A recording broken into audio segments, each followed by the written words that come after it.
Are you kidding me? 1,000? That's right, 1,000 subscribers here on YouTube, and I am absolutely grateful, so thankful for every single one of you. I appreciate everybody here, and because I crossed that 1,000 subscriber mark, I want to talk about the system I use to create YouTube videos. Let's chat about it. How do tech lovers, entrepreneurs, and busy freelancers stay productive without drowning in bad tech, apps, or chaos? That's the question, and this YouTube channel will give you the answers. My name is Nick, and this is Let's Chat Tech with Nick. Hey everybody, and welcome back to the channel. My name is Nick Russell, and this is Let's Chat Tech with Nick. Now, again, I want to thank everybody for subscribing and helping me reach that 1,000 mark here on YouTube. Now, that might be a small number for most, and it is a relatively small number, but for me, that's something that's absolutely huge, and I'm very proud to cross that 1,000 mark. And because of that, I want to kind of touch base with a video I made a few months back and go over the process and the systems I use to create these videos every single week. So with that said, let's get started. Now, when it comes to creating YouTube videos, you just need to start. And this is something that I did. I started, and then I got imposter syndrome. And then doubt started creeping in. Nobody's going to watch these. Nobody cares about what I have to say. And after I got my Z Fold 4 and did the unboxing, I didn't make another video for about 4 months. And then I finally got the courage to make one more video, and I did a 4-month review with my Galaxy Z Fold 4. And then I kind of fell off again, and imposter syndrome got in, and I made up excuses that really weren't there. Just I had every excuse in the book why I couldn't or shouldn't make YouTube videos. But if you want to start, just start. And that's something that Ali Abdaal talks about. And when I found one of his videos on YouTube talking about how he got started and the systems he uses to create videos, that really lit that fire under my ass, and I really wanted to make videos again. And then Sean Carroll from Think Media, I found a few of his videos, and I even jumped into one of his YouTube courses, and that really lit that fire and got me going. So before we get into the system, no matter who you are, if you're passionate about something, just start. And I'll say this, and this is not meant to be negative in any way. You can see the views and numbers on my channel. I don't get a lot of views on most of my videos. And for the first little while, you're going to still try to figure out, you got to find your voice. And I still haven't found my voice yet. I'm still figuring this out. I'm still now trying to figure out how to use this OBS software to film. So over time, you're going to get better with each video. And that's the goal you should have. One video at a time, get a little bit better each video. And before you know it, you'll be making videos every single week. Now let's talk about that. So now we're committed to making a video, and we're committed to making one video per week. We're not going to worry about what that quality is. We're just going to make a video per week. So we have to figure out how much time do we have to allocate into making this video. Now, most of us are either entrepreneurs, business owners, students, or we go to a job 9 to 5. And we have to find out what kind of time do we have for making these videos. Now, there are a few different steps in the process, and we want to allocate time for the idea phase, to create the hook, the title, and the thumbnail, time to write a script, film, edit, and then publish the video. So we have to make sure we have enough time to do all of that. And let's say we can allocate 12 hours per week. So what you're going to do is you're going to block out a little bit more time for the editing phase than everything else, but book off time. So say on Monday, or mainly ongoing for this one, but you're going to come up with an idea for a YouTube video on a Monday. And then you want to come up with the hook, the title, and the thumbnail first. This is your starting point. Once you have that hook and the title for your YouTube video and then create a thumbnail, everything will fall into place from there. And then let's say on Tuesday, we write our scripts. So on Tuesday, you're going to sit down, you have the idea, you can write out your script, and typically your videos are going to be anywhere from 5 to say 10, 15 minutes long. You're not writing a screenplay for the next Star Wars movie. Keep it simple, but let's focus on, say, Tuesday for writing the scripts.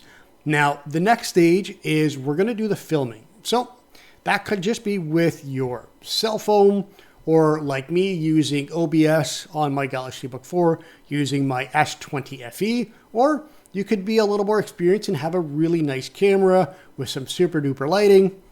Me, I just have a cheap, I think $15 ring light. And then I have just a little light behind me with some fake plastic plants to make it look kind of neat.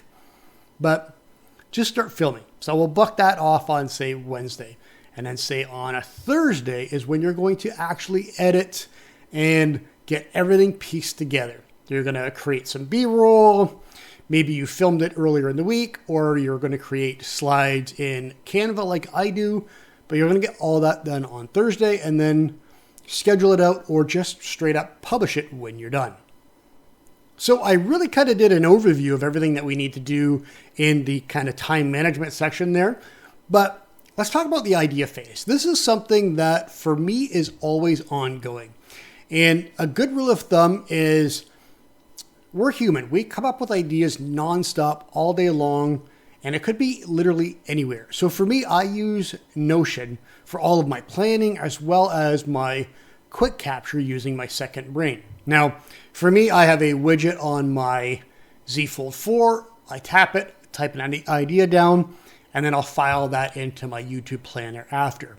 So whether it be a notepad or a notes app or even a widget, whatever you have, constantly be researching and coming up with ideas as they come to you.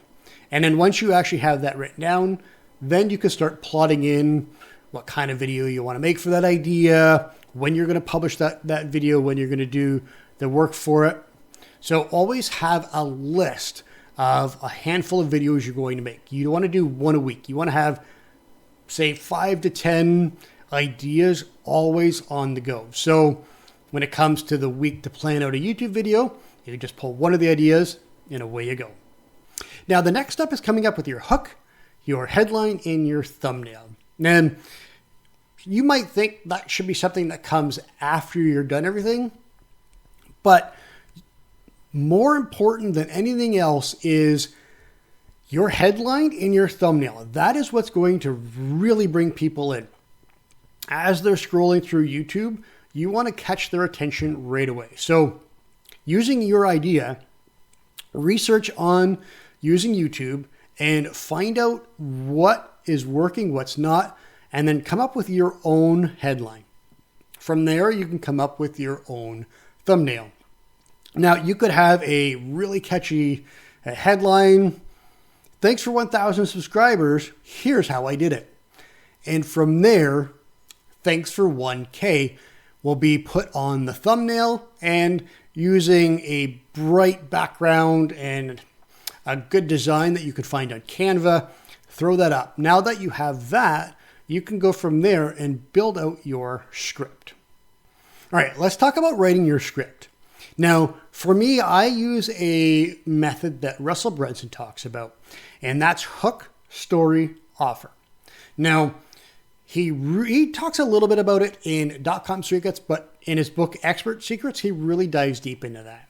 And with YouTube, your first 30 seconds are the most important. You want to be able to keep people's attention. Something I don't do. I'm not perfect. I'm by far not an expert. But as long as you can have a good hook and keep people into the video, you're good to go.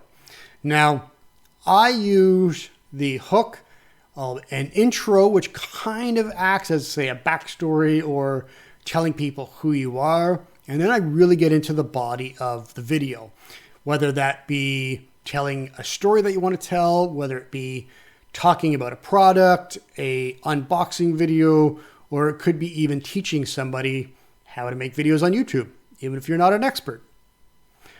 but have that body section, and then I break it down into subsections from there, but that's for another video. And then you want to end your video with the offer. Now, the call to action, the offer, that could be something as simple as like the video, subscribe to the channel, we'll talk to you next week, whatever the case may be. Or it could be, this is the Notion template that I use to create all of my videos and do all of my planning. The link's in the description. Wink, wink. But whatever it is, have some sort of call to action with your videos. And when you're plotting the timeout for this doesn't have to be super long. As long as you spend a good hour a week, you should be good to go. Now, this is the fun part, the filming part. So for me, I use now my Samsung S20 FE.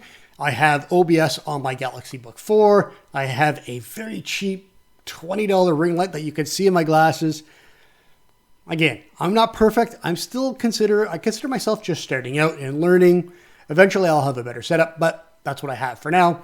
Have something in the background that kind of is lit a little bit, some fake flowers, some light bulbs, whatever. That's my backdrop. But your next step shouldn't take you too long. So for me, typically I do about 8 to 10 minute videos. That takes me typically 20-ish minutes to film. So you don't have to block a lot of time out for this, but depending on the length of your video, make sure you have enough time, because if you're like me, I make a lot of mistakes. Even though I have the script right up here, I do make a lot of mistakes, and I try my best to look at the camera, talk to you guys, but this is the next step, is getting everything filmed. Now, this next step could be super intensive, could be super simple. It's however you want to do it. Now, the next step is obviously editing. So before you really start editing your video, if you want to have B-roll footage, make sure you get out and film that B-roll footage. Or if you're like me, I use Canva and create slides using templates in Canva. But you can use a whole number of different apps. I used to use LumaFusion on my Chromebook. Now that I have the Galaxy Book 4, I use Shotcut. On my phone, if I'm doing something quick and on the go, I use InShot. There's a number of different apps that you can use, but as long as you can piece together all of your clips, cut out a lot of the dead crap, and add in the B-roll footage to kind of overlay or whatever the case may be. It doesn't have to be perfect when you first start out. You're going to learn. I didn't know how to get images up at first. I didn't know how to have good transitions at first, and I'm still not great at it, but I'm learning as I go. So make sure you block out a good chunk of time, have your script with you while you're editing, add in text, images, B-roll footage, whatever the case may be, and then you're ready to publish the video. All right, we have one last step before we actually publish our video. Now that we have the scripts done, headlines done, we filmed the video, we've edited everything together. Now we're going to go and create a caption, and then we're going to go create some tags that will help your video be searchable. Now, it doesn't have to be super intensive. It doesn't have to be perfect, but see what other people are doing in the niche that you're creating videos for, and use that as an example with what your video is about, and create a quick little caption. You could add links if you have an offer or a download or something like that. And the next step is just getting the video out there. So you could publish it right away, or if you're like me, I like to make a video. I film and edit the video the week before it goes out. So I schedule all my stuff to go out Thursday the following week. So I'm always one video ahead. If I know there's something coming up, I might do 2 videos that week, work a little harder, maybe a little longer. I'll get 2 videos out, so I'm 2 weeks ahead. So if I go on vacation, I don't have to worry about it. But as long as you have one video up and ready to go, there you go.